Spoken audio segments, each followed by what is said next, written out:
राहुल कसेरा जी। राधे राधे प्रभु। जी। महाराज जी, इनका थोड़ा हंसी वाला प्रश्न है। महाराज जी, खूब जोर का भजन कीर्तन करने वाली भार्या चाहता हूँ, इसका चयन मैं कैसे करूँ? हेलो। प्रभु से प्रार्थना, अच्छी बात है, अच्छी बात। और आपके जैसा दिव्य बालक। हाँ, अच्छी बात है।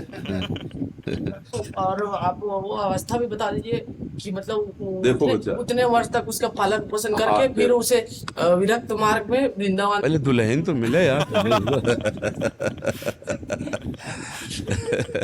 देखो, प्रेमानंद जैसा तो प्रेमानंद है। भगवान अद्वितीय सबको बनाते हैं, कुछ ना कुछ फर्क रखते हैं, नहीं रखते? तो हमारे जैसा लड़का तो ये तो हम ही आए आपके यहाँ।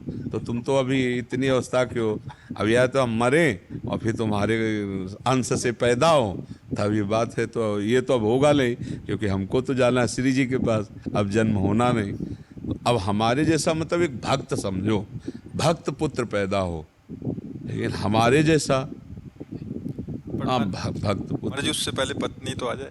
आए। भार्या सुंदर हो, भजन सखू कीर्तन भाई। वाली। सक्कू सक्कू भाई जैसे। मांग तो बहुत गुरु ऊंची है।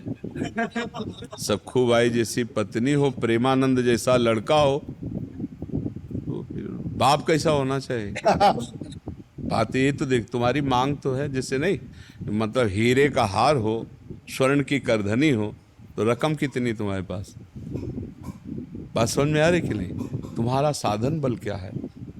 अगर भगवान श्री कृष्ण को पुत्र रूप में नंद यशोदा ने प्राप्त किया तो उनका भजन देख लो।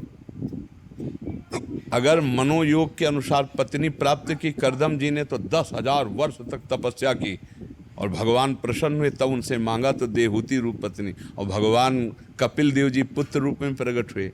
तो बढ़िया मांग है तुम्हारी। अब जैसे कह दे कि हमको अमुक चीज़ चाहिए, तो हमें लगता है उसके लिए हमारे पास रकम होनी चाहिए, ऐसे हमारे पास तपस्या होनी चाहिए।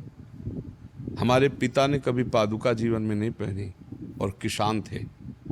गुरु की पादुका झोली पे, गीता जी, रामायण, गंगाजल, ये साथ 10 बजे 11 बजे तक बैल की तरह मेहनत करते, हल जोतते नंगे पैर, और फिर स्नान करके गुरु की पादुका का चरणामृत पीते, गीता और रामायण का पाठ करते, और खड़े होकर आसपास देखते कोई संत महात्मा दिखाई दे जाए, तब फिर जो भोजन आया रूखा सूखा उसे पाते, और हर समय नाम जप करते हुए।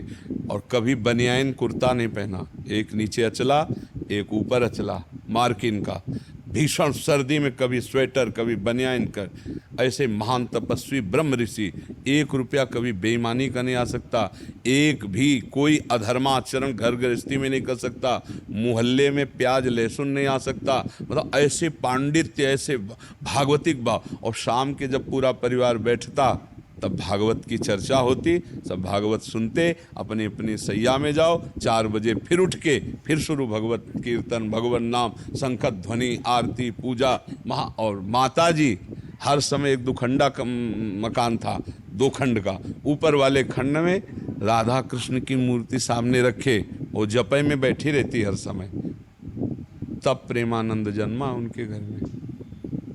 पूर्व का ऐसा थोड़ी कर्म, बचपन से ही भागवतिक संस्कार भगवत। तो हम ये कहते हैं भगवान आपकी अभिलाषा पूर्ण कर सकते हैं, पर उसके लिए बहुत तपस्या होनी चाहिए। हजारों महात्माओं का सेवन पिताजी ने किया, हजारों महात्माओं का। 8-8, 10-10 महात्मा रोज आते रहते, सबका चरणोदक, सबको भोजन, सबको आने जाने की कोई दक्षिणा व्यवस्था, किसान आदमी, मेहनत की कमाई। तो उसका प्रभाव पड़ा कि हम कई लोग भगवान के मार्ग में हैं, कई, और सब ईमानदारी से तपस्या भजन करने वाले। संसार का ऐसा नहीं, सब नियम संयम से अपने केवल अपने अपने भजन मार्ग में लगने वाले। तो असंभव नहीं है, जब भगवान मिल सकते हैं तो फिर सब कुछ हो सकता है, पर उसके लिए बच्चा बहुत तपस्या चाहिए।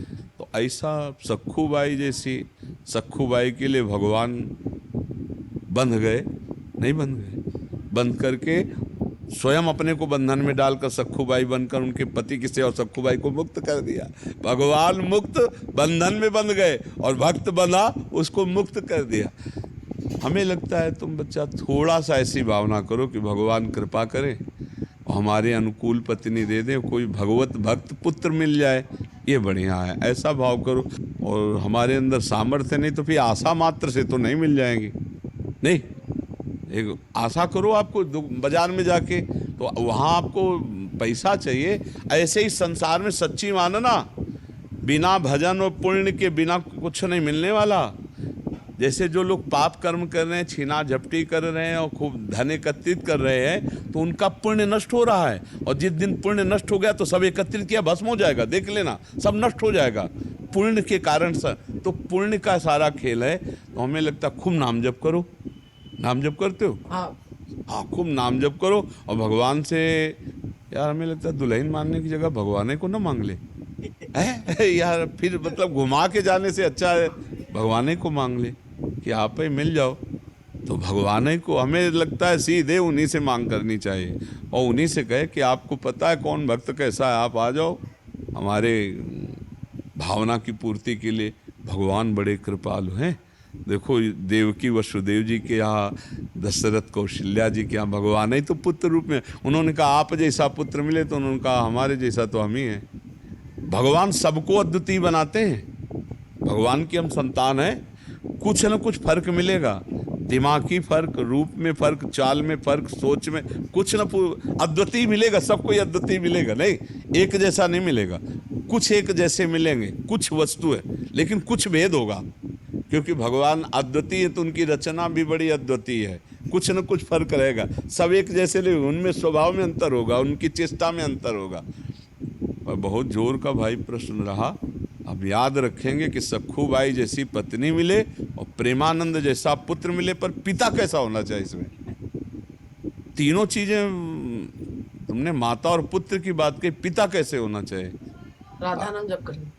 राधा नाम जप करो, डट के जप करो, डट के जप करो, कोई बात दुर्लभ नहीं। लेकिन मतलब अभी संसार में ये हो गया है प्रभु जी की, मतलब एक माँ जो है मतलब कि 4 बच्चों का पोषण कर सकती है, लेकिन 4 बच्चे मिलके एक माँ को पोषण नहीं कर सकते।